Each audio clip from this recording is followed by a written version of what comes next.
నమస్తే అండి. Welcome to Dharani talkies. మీ మనసులో ఏదైనా కోరికల విత్తనాన్ని లేదా ఆకాంక్షల విత్తనాన్ని నాటే ముందు మెడిటేషన్‌తో మీ మనసుని శుభ్రం చేసుకోండి. ఎలాగైతే రైతు వ్యవసాయం ప్రారంభించే ముందు తన క్షేత్రాన్ని అతి ఉన్నతంగా, ఉత్తమంగా మంచి ఫలాన్నిచ్చే నేలను తయారు చేస్తారో, అదేవిధంగా మీ మనసుని దానికి సన్నిద్ధం చేయండి.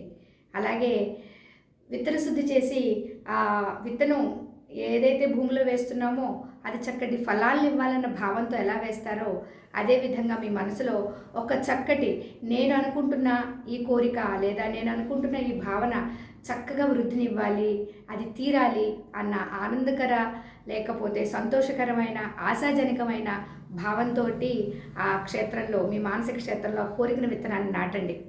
ఎలాగైతే రైతు సమయానుకూలంగా ఆ విత్తనం ఎదగడానికి కావాల్సినవన్నీ నీరు, ఎరువు ఎలాగిస్తారో అదేవిధంగా మీ మానసిక క్షేత్రంలో నాటిన విత్తనానికి ధైర్యము అంతా బాగా జరుగుతుందనే భావంతో దాన్ని పెరగనివ్వండి.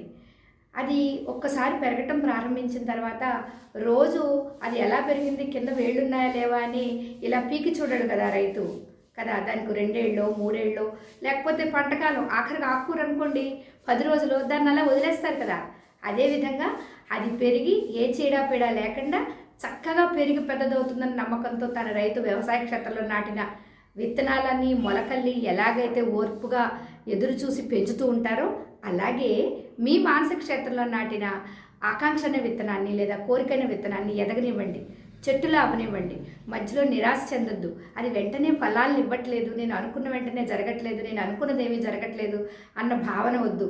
కొంచెం లేట్ అయినా కాస్త దానికి ఇవ్వాల్సిన కాలాన్ని, సమయాన్ని, శక్తిని మనం అందించాలి కదా. అప్పుడు కదా ఆశించాలి. కంగారు పడకుండా రైతు వేచి చూచినట్టు మీరు వేచి చూడండి. మీరు నాటిన ఆ కోరికల విత్తనం చక్కటి ఫలాన్ని ఇస్తుంది. Thank you.